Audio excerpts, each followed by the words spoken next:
অন্নপূর্ণা ভান্ডার প্রকল্প নিয়ে এই মুহূর্তের সবচেয়ে বড় খবর। এবার সমস্ত প্রশ্নের উত্তর দিলেন উপমুখ্যমন্ত্রী। টাকা পেতে কাদের ভেরিফিকেশন করতে হবে, কাদের করতে হবে না, কাদের নতুন করে আবারও আবেদন করতে হবে, কাদের নাম প্রকল্প থেকে বাদ পড়তে চলেছে, কাদের অফিসে গিয়ে কাগজপত্র জমা করতে হবে, একেবারে সমস্ত খবর জানালেন উপমুখ্যমন্ত্রী। সমস্ত প্রশ্নের উত্তর জানতে ভিডিওটি সম্পূর্ণ দেখুন। কারা অন্নপূর্ণা ভান্ডারে ৩,০০০ টাকা করে পাবেন, কাদেরকে নতুন করে আবেদন করতে হবে, পোর্টালে কাদের ভেরিফিকেশন করতে হবে, এ নিয়ে কি কি জানানো হয়েছে, সমস্ত আপডেট জানতে ভিডিওটি সম্পূর্ণ দেখুন। ভিডিওটি শুরু করার পূর্বে একটি ছোট্ট রিকোয়েস্ট, যারা চ্যানেলে নতুন চ্যানেলটিকে সাবস্ক্রাইব করে রাখবেন, ফেসবুক পেজ থেকে ভিডিওটি দেখে থাকলে পেজটিকে ফলো দিয়ে রাখবেন। তো অন স্ক্রিন দেখুন অন্নপূর্ণা ভান্ডার প্রকল্প নিয়ে বড় আপডেট। 1 জুন থেকেই অন্নপূর্ণা যোজনা পোর্টালে নতুন করে আবেদনের সুযোগ। কারা আবেদন করতে পারবে? দেখুন, 1 নম্বরে বলা রয়েছে যারা লক্ষ্মীর ভান্ডারের জন্য আবেদন করেননি আগে তারা আবেদন করতে পারবেন, কিন্তু রয়েছে শর্ত।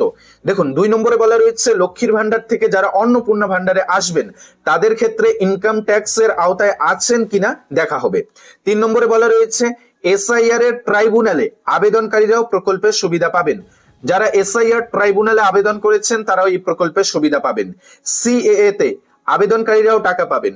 5 নম্বরে বলা রয়েছে এক্ষেত্রে অবশ্যই ব্যাংকের সঙ্গে আধার কার্ড লিঙ্ক থাকতে হবে, ব্যাংকের সঙ্গে ডিবিডি লিঙ্ক থাকতে হবে, তবেই আপনারা অন্নপূর্ণা ভান্ডারের সুবিধা পাবেন। তারপর দেখুন কারা পোর্টালে আবেদন করতে পারবেন না। কারা আবেদন করতে পারবেন না পোর্টালে, এ বিষয়ে বলা রয়েছে 1 নম্বরে আয়কর দিলে মিলবে না এই প্রকল্পের সুবিধা। 2 নম্বরে বলা রয়েছে সরকারি আধা সরকারি চাকরি করলেও প্রকল্পের সুবিধা মিলবে না, তাই স্পষ্ট করে জানানো হয়েছে। 3 নম্বর দেখুন নতুন আবেদনকারীদের ক্ষেত্রে আর্থিক প্রয়োজনের দিক যাচাই করে প্রাপকদের অগ্রাধিকার ঠিক করবে সরকার। 4 নম্বরে বলা রয়েছে সিএ যারা আবেদন করেছেন তারা পেলেও এসআইআর এ যাদের নাম কাটা গিয়েছে তারা পাবেন না অন্নপূর্ণা ভান্ডারের টাকা। 5 নম্বরে বলা রয়েছে এসআইআর চিহ্নিত মৃত স্থানান্তরিত অনুপস্থিতদের নাম বাদ পড়বে এই প্রকল্প থেকে। তারপর এবার দেখে নিন কবে চালু হবে পোর্টাল। দেখুন, স্পষ্ট করে বলা রয়েছে অন্নপূর্ণা ভান্ডারের পোর্টাল এখনো চালু হয়নি। এই প্রকল্পের সুবিধা পেতে আবেদন তারাই করবেন যারা লক্ষ্মীর ভান্ডার পাননি। নতুন করে আবেদন তাদেরই করতে হবে যারা লক্ষ্মীর ভান্ডারের সুবিধা পাননি এতদিন ধরে, তারাই কিন্তু নতুন করে আবেদন করতে পারবেন। বাজেটের পর পরিস্থিতি বুঝে বিজ্ঞপ্তি জারি করা হবে বলে এমনটাই জানানো হয়েছে।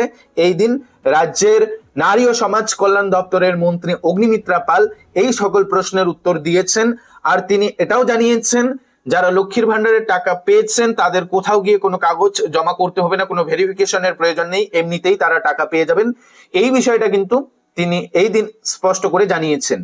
তো আশা করি আজকের এই ভিডিও থেকে আপনারা সমস্ত প্রশ্নের উত্তর পেয়ে গিয়েছেন। অন্নপূর্ণা ভান্ডারের সুবিধা কারা পাবেন কারা পাবেন না, মন্ত্রী কি জানিয়েছেন, কাদের নতুন করে আবেদন করতে হবে, কাদের ভেরিফিকেশন করতে হবে, পোর্টাল চালু হয়েছে কিনা, কবে থেকে পোর্টাল চালু হবে, কবে থেকে নতুন আবেদন শুরু হবে, সমস্ত প্রশ্নের উত্তর পেয়ে গিয়েছেন। এ নিয়ে আরো কোনো কিছু জানার থাকলে আপনি নির্দ্বিধায় কমেন্টে জানাতে পারেন, সঙ্গে সঙ্গে সেই কমেন্টের উত্তর আপনারা পেয়ে যাবেন। এটাই আজকের এই ভিডিওতে আপনাদের এই আপডেটটি জানানোর ছিল। আপডেটটি যদি ভালো লেগে থাকে ভিডিওটিতে একটি লাইক করে দেবেন, যারা চ্যানেলে নতুন চ্যানেলটিকে সাবস্ক্রাইব করে রাখবেন, ফেসবুক পেজ থেকে ভিডিওটি দেখে থাকলে পেজটিকে ফলো দিয়ে রাখবেন।